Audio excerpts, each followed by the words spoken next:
밖으로 불러내요. 사람들 안 보이는 대로. 밥도 많이 안 먹었어. 12시간 이상을 회사에 있었던 셈이 3시 넘는 잠을 깨요. 희생이 해야 되는 존재니까. 이 멘트를 절대 빼먹지 않죠. 바꿔 말하면 제대로 복수했어요. 어떻게 극복을 하신 거예요? 제가 할 수 있는 것들을 해보려고 했어요. 회사 상담 프로그램 이용해보기도 하고 정신과도 다니고. 정신과요? 정신건강의학과 얘기하시는 건가요? 예. 여태까지 큰 문제 없이 살아왔다고 생각을 했는데 멘탈도 뭐 강한 편이라고 생각을 해왔는데 첫 발걸음 내기가 쉽지 않았어요. 제가 안 가봐서 그런데 거기는 그냥 가면 되나요?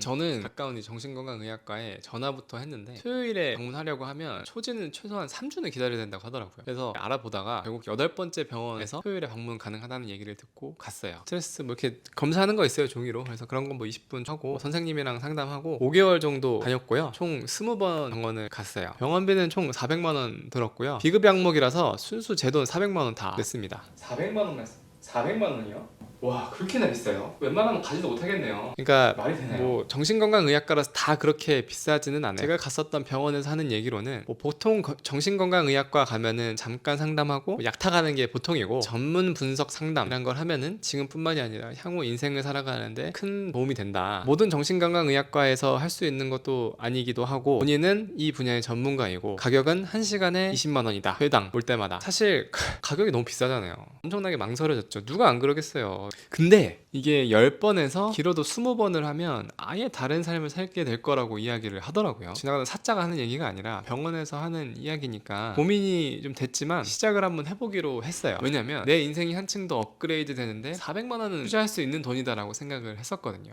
효과는 어땠나요? 효과는 그렇게 크지는 않았어요. 10번 했고 20번까지 했어요. 눈에 띄게 달라지는 점까지는 없었고 제가 물었죠. 20번 다 하고 나서 20번 하면은 인생이 거의 뭐 달라진다고 하지 않았습니까? 물어보니까 뭐 더러 안 그런 경우도 있다고 뭐 있단 얘기를 하더라고요. 그래서 뭐 열받았죠. 이때쯤 되니까 드는 생각이 처음에 병원 알아볼 때 지도 앱에서도 찾아봤었거든요. 평이 별로 안 좋은 거예요. 그리고 다른 병원들은 초진 뭐 토요일에 가려면 보통 토요일에 많이 가려고 하니까 예약이 잘 안 됐는데 여기는 한 방에 된 거 보면은 좀 이상하지 않았을까 하는 생각도 지금은 좀 들어요. 사내에서 상담 프로그램 운영하는 회사들이 있는 거 알고는 있어요. 근데 혹시나 회사 생활하는데 불이익이 있을까 해서 우려돼서 망설여질 것 같아요. 근데 어떠셨어요? 그거는 어차피 회사는 뭐 오래 다닐 생각이 없었기 때문에 별 상관이 없었고요. 네. 근데 스트레스는 모든 직장인, 자영업자, 뭐 대학원생 할 것 없이 다 있는 건데 무슨 일로 그렇게 겪으셨는지 여쭤봐도 될까요? 팀장 한 사람 때문에 힘든 거였어요. 제가 당시에 있던 팀이 그 짬차장, 저 그리고 다른 직원분 이렇게 있었는데 여기서 잠깐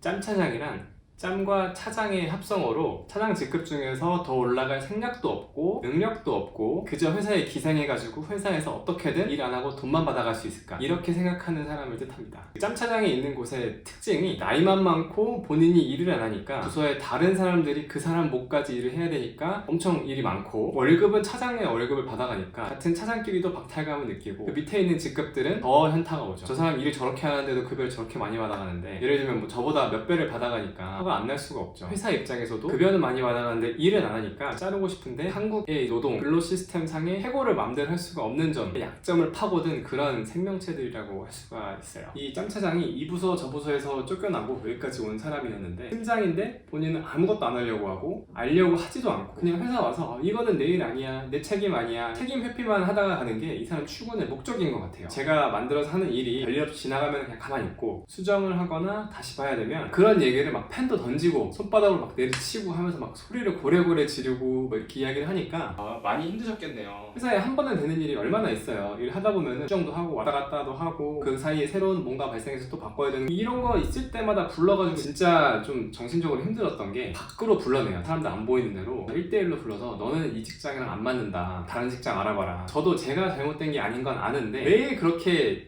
하니까 가스라이팅이 되니까 마치 제 잘못처럼 느껴지더라고요. 그건 진짜 신기했어요. 지금 같아서는 이거는 팀장님이 하실 일이잖아요. 팀장님이 근무 시간에 핸드폰으로 주식창만 보고 계실 게 아니라 매일같이 부서장이 자리만 비우면 급한 전화 받는 척 나가서 30분 동안 자리 비우고 그렇게만 안 하셔도 팀장님이 하실 일까지는 제가 안 해도 되잖아요. 이 정도까지는 아니더라도 뭐라고 하긴 했을 텐데 당시에는 원래 제가 평화주의자이기도 하고 막내라서 제 목소리를 못 냈어요. 주변에서도 사실은 이번엔 좀 못 본 척 했어요. 이 사람의 결말이 어떻게 됐는지 제가 얘기해드릴게요. 직장에서 받으신 정신적 고통이라는 주제에 대해서 인터뷰해 주시기로 했는데 소통하기 쉽지 않으셨을 텐데 인터뷰에 응해주셔서 감사합니다. 네, 안녕하세요. 반갑습니다. 반갑습니다.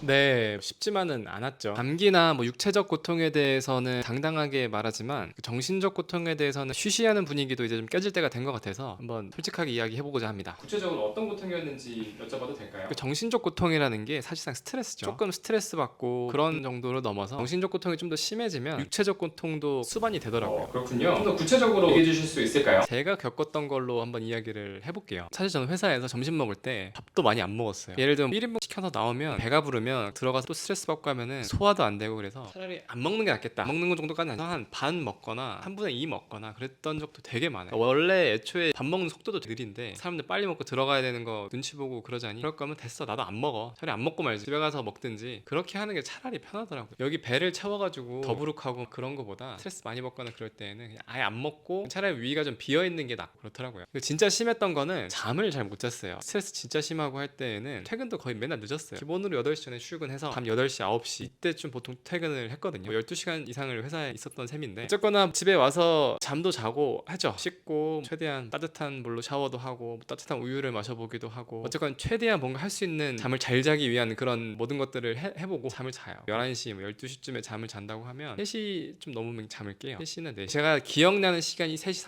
30분 잠이 막 깨서 일을 해야 되고 일을 했을 때 지랄할 것 같은 거에 대한 생각이 되는 거예요. 부담이나 압박, 걱정 때문에 잠을 못 잤고 3시 반부터 그럼 일어나서 뭐 하냐? 뭐 안 해요. 그냥 다시 자려고 하죠. 뭐 물 한 잔 마시고 화장실도 잠깐 갔다가 자려고 시도하다가 안 되면 유튜브도 좀 보다가 잠 안 와도 누워서 어떻게든 다음날 피곤하니까 그렇게 하려고 많이 했었죠. 근데 그렇게 해도 사실 잠을 잘 못 자고 결국은 출근해도 힘들죠. 계속 피곤이 누적되고 되게 힘들었죠. 금요일 밤에는 좀 잘 잤어요. 금요일 날 밤에는 자면 6시, 7시까지는 잤던 것 같아요. 업무 현장에서 상황을 개선하려고도 해보셨었나요? 그 업무 현장에서 상황 개선을 하려고 했었던 게 그거였어요. 일찍 출근하고 늦게 퇴근하고 뭐 어떻게 해요? 이럴 때는 바빠 뒤지겠는데 화장실도 못 갈 정도로 바쁘게 일하고 막 그러는데 옆에서는 뭐 하하호호 하면서 일하고 하면은 열받긴 하지만 어쨌든 내 능력을 더 개발시킬 수 있는 기회다. 그렇게 하면서 나아진다 라고 생각을 하고 그렇게도 해봤었어요. 근데 결국 돌아오는 거는 그렇게 제가 뭐 늦게 남아있고 하는 것들을 모른 척하고 나는 몰랐다 얘기해도 관심 없다 왜 그러냐 뭐 그런 식으로만 치부했었던 것들이 굉장히 그랬죠.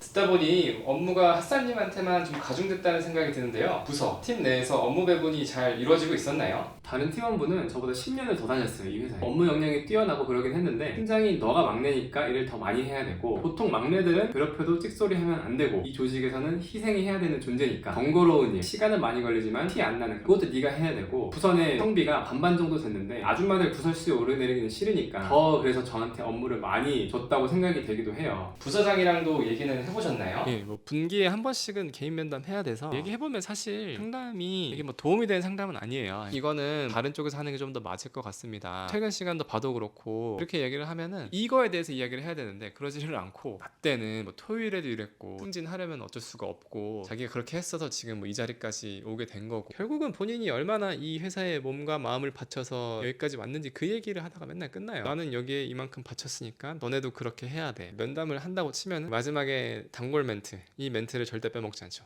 너도 할 수 있다. 난 관심 없는데요. 혹은 관심 없는데 결과적으로 조서장과의 얘기는 도움이 되지 않았었다. 지금 이 영상을 보고 계신 분들 중에 많은 분들은 정신적 고통을 갖고 계신 분들일 텐데요.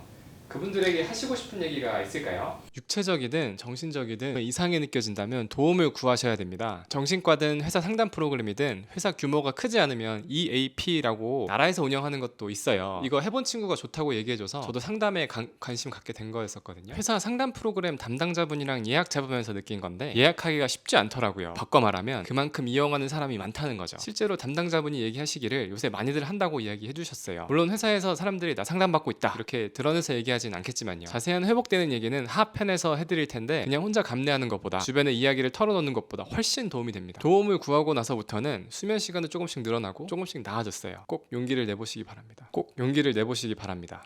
그렇군요. 외부의 도움을 꼭 구해보자. 알겠습니다. 스크립트에 보니까 그 짬차장한테 복수를 하셨다고요? 네.